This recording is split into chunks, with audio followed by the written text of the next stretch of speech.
Presbyterian Church. For those of you who may be new or visiting, my name is Jason Wilcox, and I have the distinct pleasure of serving as the Director of Music and Worship here at Bethel Presbyterian Church. On behalf of myself, the church, the choirs involved, and musicians this evening, thank you for coming out and supporting the Outreach Concert Series, and thank you for coming out on this absolutely glorious evening with the weather. Thank you for coming out and supporting tonight's concert. This evening, you are in for some wonderful treats. We are performing one of Vivaldi's most notorious works, his Gloria in D major, as well as other Baroque musical treasures that you will hear this evening. Before we begin tonight, just a couple of quick announcements. First off, at the conclusion of this evening's performance, there is a time of fellowship with free refreshments and cookies downstairs, which I'm sure is the reason you all came, free cookies and punch, downstairs in our fellowship hall. There are two ways you can get there. For those of you who may not know the church, the first is straight back to the narthex. Follow the red stairs all the way down. There's two sets, down and turn around. The bottom of the stairs, make a left, make a right at the Coke machine, and you will be in the fellowship hall. The second way you can get down there is back those stairwells. To my left, your right, there's a stairwell that takes you straight down. Also, if you're in need of it, there is a bathroom at the bottom of that stairwell in case of emergency. I am to forewarn you, though, that I've been told by several visitors that the light automatically turns on before you get to the bottom of the stairs. It's been known to scare people, so please be aware of the blinking light. Secondly, if you feel so moved this evening, this outreach concert, as well as any other outreach concert that we have sponsored here at the church, is thanks in part to the donations that have been given us through members and parishioners and people of the community. You can actually find those names on the back of your bulletin. There was no charge for this evening's concert, but if you feel so moved, at the end of the concert, there will be a free will offering taken up. Again, we ask you to prayerfully consider. All of the donations from tonight's concerts will go back into funding future concerts of this nature. There will be several baskets back in the narthex that you may donate. The first piece that you heard was La Rejoissance from G.F. Handel's Music for the Royal Fireworks. La Rejoissance was the fourth of a five-movement work. This piece was actually not originally written for strings. It was written as a band suite, and it was composed by G.F. Handel. It was actually under the direction of George II of Great Britain. Many of the musicians of these times were not necessarily out on their own. They were either commissioned by the king or somebody else of the royal government to help fund music. And so he did this selection of music for a fireworks display that was put on in London's Green Park. The fireworks were actually in celebration of the end of the War of the Austrian Succession and the signing of the Treaty of Aix-la-Chapelle. This was back in 1748. The next piece that you were about to hear is Purcell's Rondo, which is the second movement, actually out of a 10-movement work, known as Delazer, I believe is how you pronounce that, and I apologize if I'm mispronouncing that. This rondo, this theme that you're going to hear, is actually something that you would actually come back to recognize later. This theme was known to be mimicked many years later by Benjamin Britten when he wrote The Young Person's Guide to the Orchestra. It's also been noted that supposedly you can find this theme to the 1969 TV classic, The First Churchills, the intro song for the 1986 video game Thunder Castle, and supposedly it's also in one of the scenes from the 2005 production of Pride and Prejudice. I am ashamed to admit that I don't know any of those pieces, so I will have to take somebody else's word for it. So we hope you enjoy the rondo.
This evening's concert would not be made possible without thanks to so many people out there that have put in vast amounts of time and energy to make tonight's concert happen. I know that there are thank yous in the program, but I'd like to just highlight a few of them now for you this evening.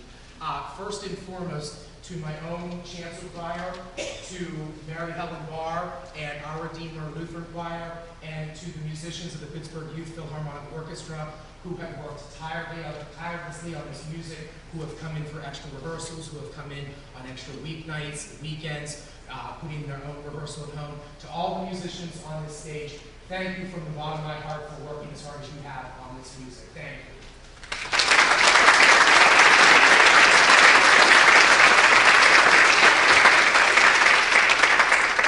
There have been several people behind the scenes that have been working diligently, from the dinners that have been provided, as well as the programs that are here before you, to my music and worship committee, especially to Bruce Erickson, who's been helping, who took my place last week when I couldn't be at the final meeting to prepare, to getting the food catered for this evening, to our outreach concert series, and to Gary, who's done all this technical setup, and to all of my members, thank you for doing all the outside work that has gone into making this evening possible. Thank you.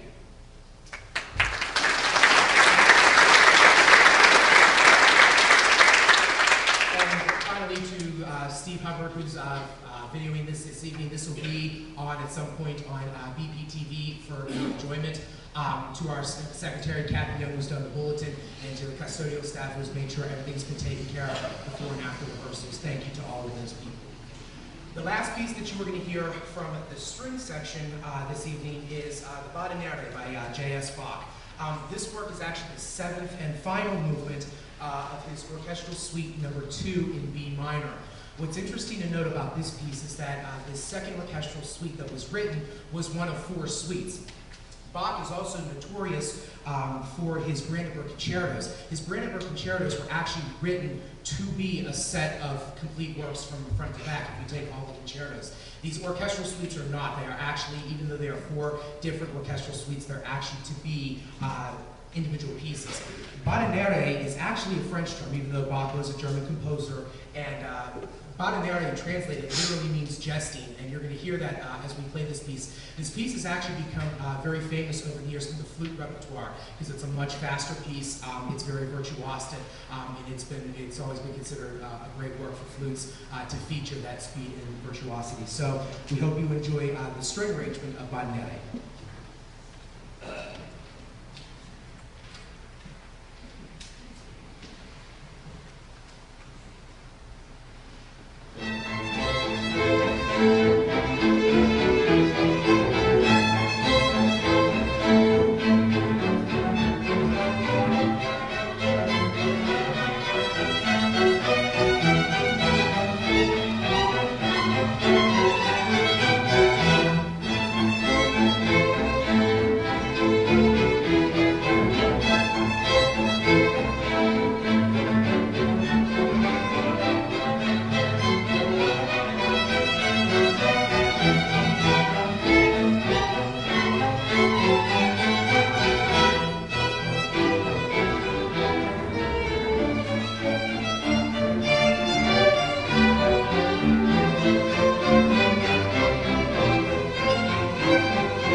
Before we move into the Gloria, there's actually one other announcement I need to make. One other thank you. There has been one name that has been omitted from the program. At the last second, we had one of our violinists who could not make it. So in his place is Mr. Calvin Hitchcock, filling in on second violin. So special thank you to Calvin for filling in at the last second for that absence. Thank you, Calvin.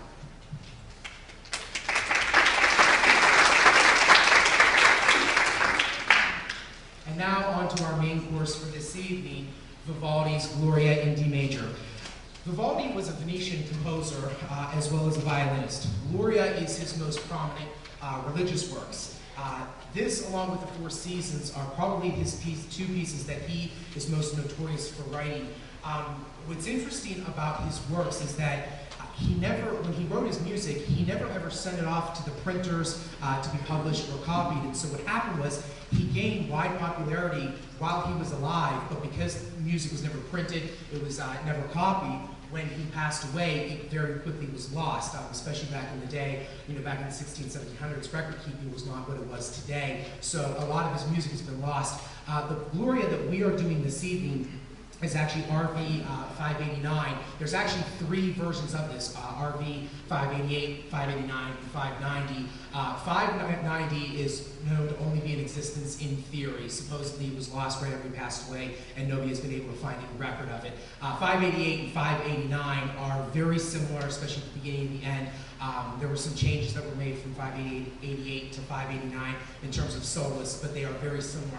However, 589, the one that we are performing this evening, is his most popular piece. This piece was scored to the hymn of Gloria in Excelsis Deo, which, according to Luke's Gospel, is when the angels came to announce the birth of Christ. So this piece was written in honor for the birth of Christ, which is why you see a lot of churches, whether they do the full work or movements, you see many of them doing them movements, especially the first movement, right around the Advent and Christmas season. Ladies and gentlemen, please enjoy Vivaldi's Gloria.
Ladies and gentlemen, please join us downstairs for a time of fellowship. Thank you for coming this evening. Thank you.